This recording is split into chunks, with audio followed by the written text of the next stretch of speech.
बहुत ही इंपॉर्टेंट है ये, जो आप देखते हैं साइंस टेक्स्ट से क्वेश्चंस आ जाते हैं, बीएससी में पता नहीं क्या आ गया क्या आ गया। ज्यादा डिटेल में बीपीएससी सिर्फ घबरा रहा है कि यूपीएससी पैटर्न को लेके जाएंगे, पर वो गुमराह कर रहा, ले जाएगा। तो हम लोग 2-4 लाइन में तैयारी कर ही लिए वैसा जो क्वेश्चन आएगा। तो अब इसके बारे में पढ़ना, ये साइंस टेक्स्ट इस बार बहुत अच्छा क्वेश्चन था, इससे क्वेश्चन आ सकते हैं। वैज्ञानिकों ने फोटो कैटलिसिस, ये साइंस टेक का क्वेश्चन है, फोटो कैटलिसिस जो है में एक रोमांचक सफलता हासिल की। अब ये फोटो कैटलिसिस क्या है भाई? तो सबसे पहले तो लिखिए, तो वैज्ञानिकों ने फोटो कैटलिसिस, पहले एक लाइन लिख लीजिए, इसके बाद बताते हैं। रोमांचक सफलता हासिल की है। उन्होंने एक नया उत्प्रेरक फोटो कैटलिसिस में, ये मत लिखिएगा, नीचे वाला, ऊपर वाला लिखिए। फोटो कैटलिसिस में एक रोमांचक सफलता हासिल की है। उन्होंने एक नया उत्प्रेरक विकसित किया है। पहले लिखवा देती हूँ कि बता दूंगी क्या है ये। जो एक नया उत्प्रेरक विकसित किया है जो सल्फामेथोक्साजोल, जो ये देखिए लिखा हुआ बोर्ड में, सल्फामेथोक्साजोल, एक नया उत्प्रेरक विकसित किया है जो बोर्ड पे लिखा हुआ है नाम, सल्फामेथोक्साजोल SMX नामक एक एंटीबायोटिक।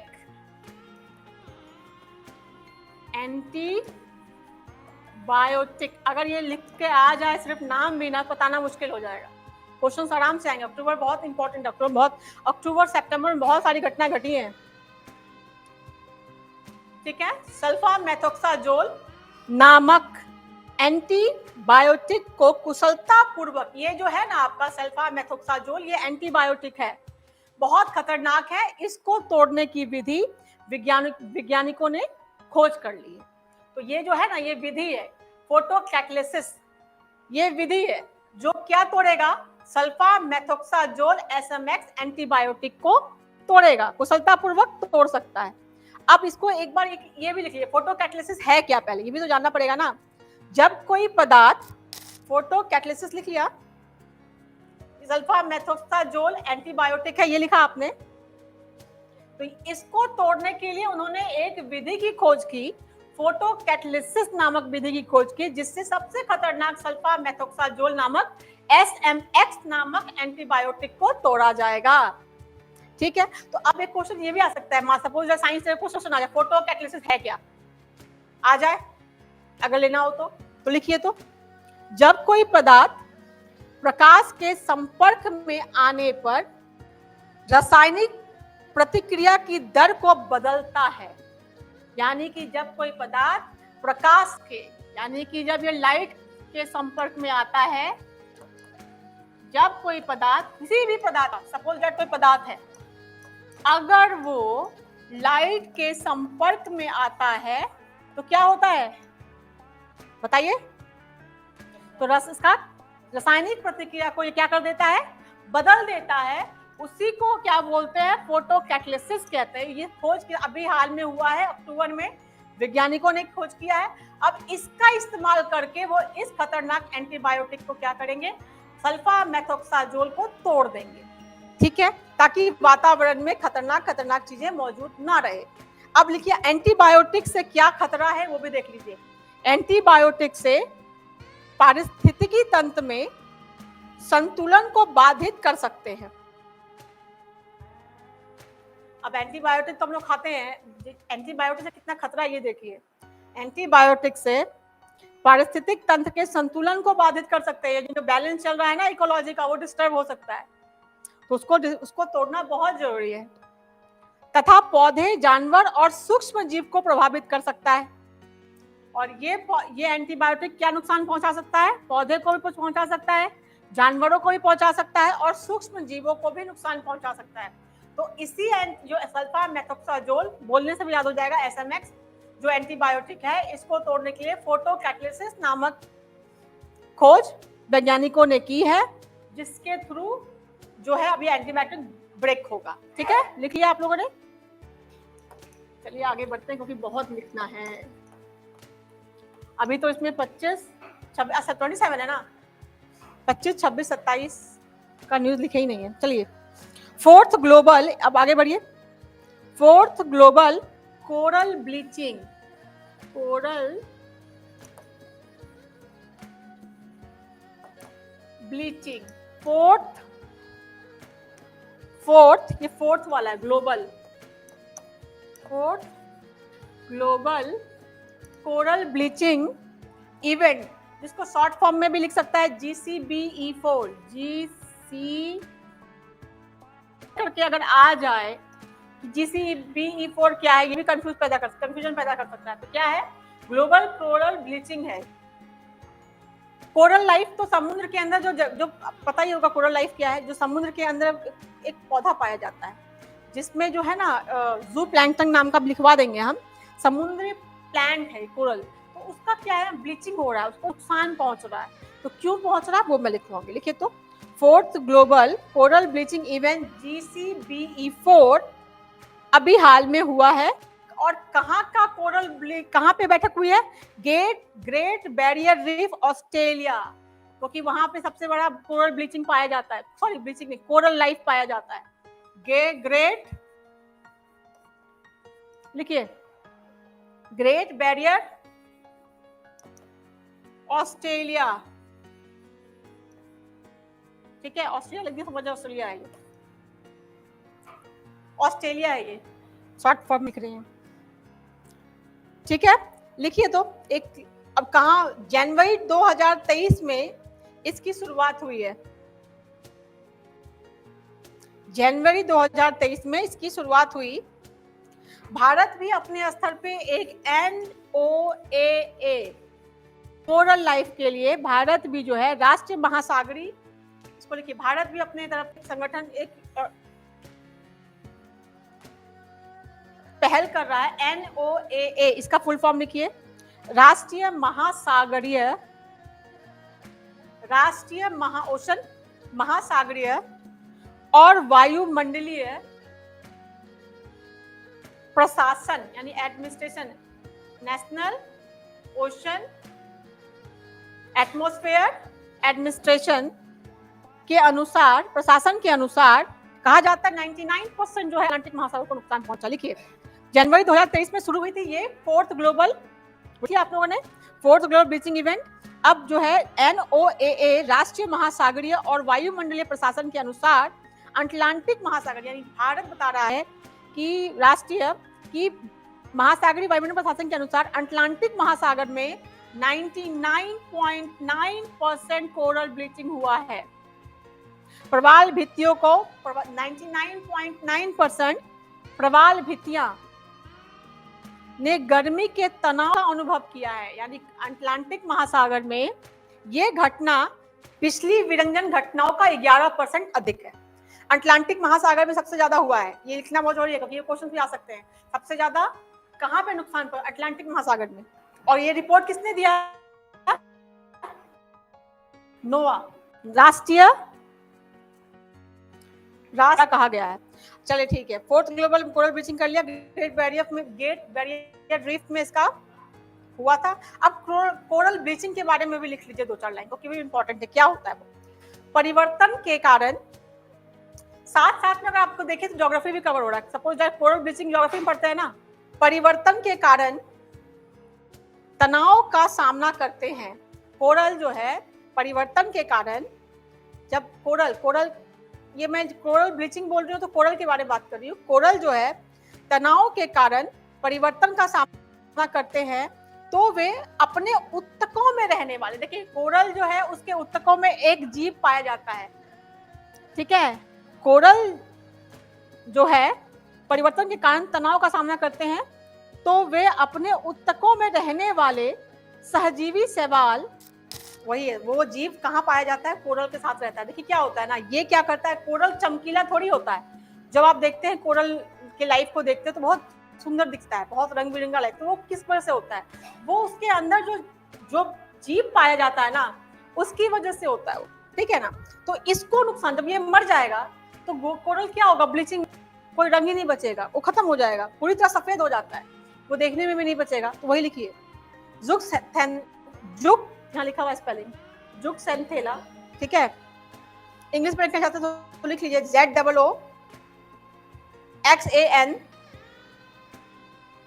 ZOOXANTHELLAE। इसको जू प्लैंकटन भी बोलते हैं हम लोग, ज़ूथैंथेला के बाहर निकाल देते हैं। क्या होता है ना, जब परिवर्तन होगा तो फिर क्या होगा, तनाव की वजह से ये सहजीवी सेवा ज़ूथैंथेला को बाहर निकाल देगा ना। परिवर्तन होगा तो ऊपर अपने हो जाएगा, तो बाहर निकल जाता है, उसको रह नहीं पाता, तो निकाल देता है, जिससे पूरी तरह सफेद हो जाता है। तो इसी को कहते हैं कोरल ब्लीच। इसके लिए रिस्पॉन्सिबल कौन कौन है? Rise of sea level, responsible भी लिख लिया। कोरल ब्लीचिंग के लिए रिस्पॉन्सिबल कौन कौन सा कारण है? जैसे जू आप कोरल ब्लीचिंग पढ़ रहे हैं, तो कोरल ब्लीचिंग क्या है ये भी जानना बहुत जरूरी है तुरंत इसी वक्त। फिर कोरल ब्लीचिंग का इसके लिए रिस्पॉन्सिबल कौन कौन सा कारण है वो भी जानना बहुत जरूरी है। लिखिए, राइस ऑफ यानी तापमान का बढ़ना, समुद्र के तापमान का बढ़ना, राइस ऑफ सी टेम्परेचर, देखिए rise of sea level, ocean acidification, अम्ल हो जाना, ओशन का अम्लीकरण हो जाना, ओशन एसिडिफिकेशन अम्लीय हो जाना, समुद्र का अम्लीकरण बढ़ जाना, ठीक है। सोलर रेडिएशन की वजह से, अल्ट्रावायलेट रेडिएशन की वजह से, बहुत तेज अगर रोशनी सूरज की प्रवेश करेगी हमारे धरती पे तो क्या होगा, लाइफ तो डिस्टर्ब होगा ही ना। तो सोलर रेडिएशन की वजह से, अल्ट्रावायलेट रेडिएशन की वजह से, इन्फेक्शन डिजीज की वजह से, केमिकल पॉल्यूशन की वजह से, इन्फेक्शन डिजीज की वजह से, केमिकल पॉल्यूशन की वजह से, जो फैक्ट्रियों से निकलने वाला खतरनाक ना टूटने वाला केमिकल, इंक्रीज सेडिमेंटेशन, क्या होता है कि अब कटाव भी तो बढ़ेगा ना, सेडिमेंटेशन होगा ना। जो अब जैसे समुद्र के अंदर भी तो पहाड़ पठार मतलब होता है ना, आपस में टकराते हैं। सेल्फ पढ़े होंगे आप लोग कि क्या होता है, समुद्र के अंदर भी सेल्फ होता है मिलते हैं, तो वहां पे भी तो बहुत सारी संरचना है, तो उसको भी नुकसान पहुंचता है, तो सेडिमेंटेशन होता है। ठीक है, ये सब कारण है कोरल ब्लीचिंग का। आगे लिखिए, फॉरएवर केमिकल, ये सब बहुत इंपॉर्टेंट है। फॉरएवर केमिकल अक्टूबर अगर देखा जाए तो बहुत ही इंपॉर्टेंट है। अक्टूबर में सितंबर का भी देख रही हूँ तो बहुत इंपॉर्टेंट न्यूज, सितंबर अक्टूबर के बहुत इंपॉर्टेंट न्यूज दिख रहे हैं। मुझे तो लगता है कि इवेंट्स वगैरह बहुत ज्यादा हुए ना। देखिए, तो फॉरएवर केमिकल क्या है?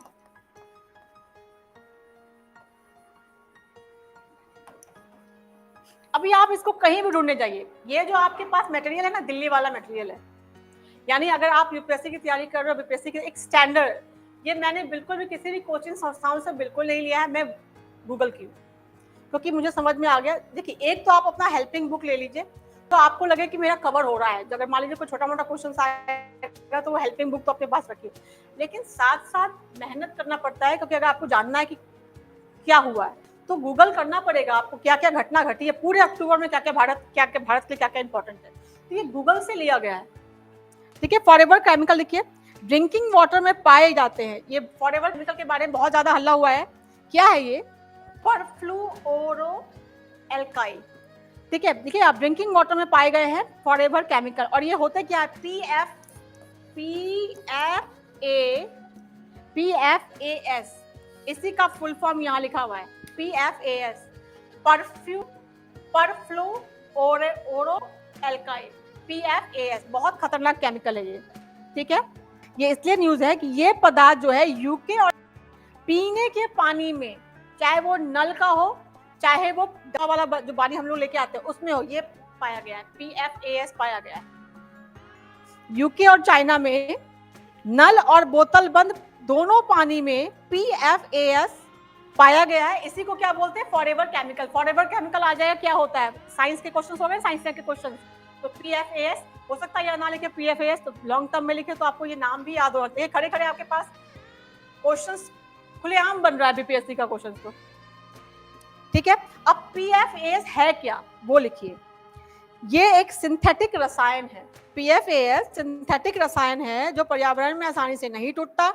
इसका उपयोग कई उत्पादों में किया जाता है, जिसे देखिए बहुत शौक है ना लोगों को नॉन स्टिक में खाना पकाना, बहुत खतरनाक होता है। एक तो ब्रोमीन भी पाया जाता है उसमें, ब्रेन से रिलेटेड प्रॉब्लम पकड़ जाएगा, कैंसर से रिलेटेड प्रॉब्लम। बताइए, नॉन स्टिक में पाया जाता है ये केमिकल, वो धीरे धीरे आपको मार ही तो रहा है। इसलिए जो हमारा पुराना पद्धति है ना, जो लोहा का या फिर जो हम लोग एल्युमिनियम यूज करते हैं ना, या स्टील, क्या एल्युमिनियम यूज करते हैं ना, हाँ, तो वो कढ़ाई बेस्ट है, कुछ नहीं तो वो सही। लेकिन ये नॉन स्टिक बर्तन यूज करेंगे, देखिए क्या है, धीरे धीरे मतलब हम लोगों को सल्टाने का व्यवस्था है ये। जितना मनोरंजन का साधन जितना आसानी से जो होता है ना, वो उतना नुकसान पहुंचा रहा है। भारत को अगर देखा ना तो भारत के पास पद्धति है, लाइफ कैसे जीते। कोरोना आया, पूरा विश्व हिल गया, लेकिन भारत अपने जीवन शैली की वजह से बच गया। वरना क्या हमारे पास इतना वैक्सीन था क्या, हम सर्वाइव कर पाते? करोड़ों की मात्रा में लोग की लाशें बिक जाती ना। ज्यादातर शहरी क्षेत्र डिस्टर्ब हुआ, दिल्ली वगैरह बहुत, क्योंकि वहां का रहन सहन थोड़ा गड़बड़ हुआ। लेकिन अभी गांव में देखिए तो क्या है, काड़ा वाड़ा क्या क्या अपना पद्धति खुद ही। कोरोना तो क्या, कोरोना की मम्मी को ही भगा दी। अब कोरोना की दादी वादी, अभी शायद सितंबर महीने में एक वेरिएंट आया था कोरोना का, फिर से हल्ला हुआ था, वो भी लिखवाऊंगा, सितंबर में न्यूज आया था। तो हम लोगों के पास है, भैया तुम आ जाओ, हमारे पास व्यवस्था है ऑलरेडी। तो जीवन पद्धति बहुत इंपॉर्टेंट होता है, ठीक है ना। तो लिखिए, ठीक है, क्या लिखवाइए आपको, जैसे एग्जाम्पल लिख लीजिए। तो ये PFA सिंथेटिक रसायन है, इसके एग्जाम्पल नॉन स्टिक कुकरवेयर, जल विकर्षण। और एक बहुत न्यूज में आता है कि अरे ये कपड़े पहन लीजिए, इसमें दाग नहीं लगता है। आजकल बहुत ज्यादा अमेजन पे, ये कपड़ा लीजिए इसमें दाग नहीं होगा, तुरंत ऐसे कर। कभी मत खरीदिए, कभी मत खरीदिए, ये खतरनाक केमिकल उसके थ्रू, आपके बॉडी के थ्रू जा सकता है। इतने खतरनाक केमिकल्स होते हैं। हम लोग कॉटन पहनने वाले लोग बहुत ही सिंथेटिक पहनते हैं, तो हम लोग देख लेते हैं कौन सा पहनना है, लेकिन जो होता है दाग नहीं लगता, वो तो बिल्कुल भी मत लीजिए। वो बहुत लाइफ को, क्योंकि विदेशी लोग फैशनेबल बेवकूफ बनाता है, बिल्कुल नहीं। तो हमारा जीवन शैली है, भारतीय जीवन शैली बेस्ट, ठीक है। नॉन स्टिक कुकर, जल विकर्षण कपड़े, जो कहते हैं ना कि पानी नहीं, तुरंत सूख जाएगा, बहुत फास्टेस्ट, अरे गिला ही नहीं होता, ऐसे पोछो झाड़ो खत्म। निरोधक कपड़े, जो कहता है दाग लगता ही नहीं, बहुत आप देख रहे हैं आजकल में, तुम देख रहे हैं कि पता नहीं कैसा होता है, बोलता है पहन लीजिए इसमें दाग नहीं लगता, देखिए कुछ गिरा दे दाग ही नहीं लग रहा। जल विकर्षण कपड़े, दाग प्रतिरोधक कपड़े शामिल है। और ये कैसे जाएंगे, ये PFAS परफ्लुओरोएल्काइल, ये आपके बॉडी में कैसे जाएगा, ये भी लिखिए। सांस लेने से, निगलने से। अब खाना बनाइएगा नॉन स्टिक में, तो खाना तो खाइएगा ना, तो निगलने के थ्रू गया ना। कपड़ा खरीदिएगा बिना दाग ना लगे, वैसे कपड़े खरीदिएगा तो वो आपके स्किन के थ्रू जाएगा। त्वचा जो है उसका अवशोषण करती है। हमें तो क्या लगता है, तो पहन लिए, कहाँ जा रहा है, नहीं, पसीने से या खुद से आपके बॉडी में, आपके स्किन के थ्रू जा रहा है। तो क्या है, त्वचा अवशोषण के माध्यम से शरीर में प्रवेश करता है, ठीक है, लिख लिया। चलिए आगे बढ़ते हैं, बहुत इंपॉर्टेंट है ये। अब ये बताइए, अब ये न्यूज नहीं आएगा, बीपीएससी क्यों नहीं पूछेगा, जब ये अक्टूबर महीने में ये सब घटना घट रही है और वो कह रहा है कि बीपीएससी पैटर्न पे लेगा, तो वो कभी पूछेगा आपको, बताओ तो कहाँ पे क्या हो रहा है, कितने नंबर पे, ये क्यों पूछेगा। बजट से क्वेश्चन आया था क्या 2069 बीपीएससी में? नहीं आया था। उसके पास बहुत मटेरियल है, तो आपको थोड़ा सा सर्च करना पड़ेगा। तो समझ जाइए, करंट अफेयर आपके लिए दिल्ली वाला मटेरियल मैं प्रोवाइड करूँ, क्योंकि मैं खुद पढ़ रही हूँ, तो इसलिए प्रोवाइड करने में मेरी आसान हो जा रही है। लिखिए, आई गॉट लैब क्या है। अब देखिए ये क्यों नहीं आएगा, ये न्यूज में लिखा हुआ था। अभी कोई भी कोचिंग वालों को देखिए, तो ये सारी चीजें आएंगे ना, आप लोग खरीदते हो ना, क्या बोलते हैं, मैगजीन खरीदते हो, मंथली मैगजीन खरीदते हो ना, उसमें सर्च करना, ये बताता है वो कहाँ मिल सकता है। ये मुझे विजन में मिल सकता है, विजन है ना, विजन का मंथली वाला, वो बहुत अच्छे से कवर करता है। विजन है, अच्छा बुक है, वो थोड़ा मुश्किल है, टफ है पढ़ना, लेकिन विजन जरूर कवर करेगा इसको। बीपीएससी की तैयारी करते हैं तो उसको जरूर देखा करिए। आई गॉट लैब क्या है, ये लिखिए तो full form, integrated government online, integrated, मिट क्यों जाता है भाई, government online training lab, training lab, ठीक है, integrated government online training lab, इसको बोलते हैं आई गॉट लैब। ये किस में आता है, ये within the ministry of information and broadcasting, ये आता है ministry of information and broadcasting. I got ही लिख के दे देगा ना, अगर लैब नहीं लिखेगा तो कहे बताइए तो क्या होता है। जैसे नेत्र करके आया था, कुछ क्वेश्चन आया था, कुछ मीटरिंग करके आया था ना पिछले बार 69 बीपीएससी में एक था, तो इस आई गॉट लिख देगा और पता चलेगा कि क्या है ये ऑनलाइन ट्रेनिंग लैब है। ये इससे भी क्वेश्चंस बन सकते हैं, वन लाइनर का बनाना चाहे तो, ठीक है। ये ministry of information and broadcasting होता है। किसके अंतर्गत ये होता है? Ministry of information and broadcasting.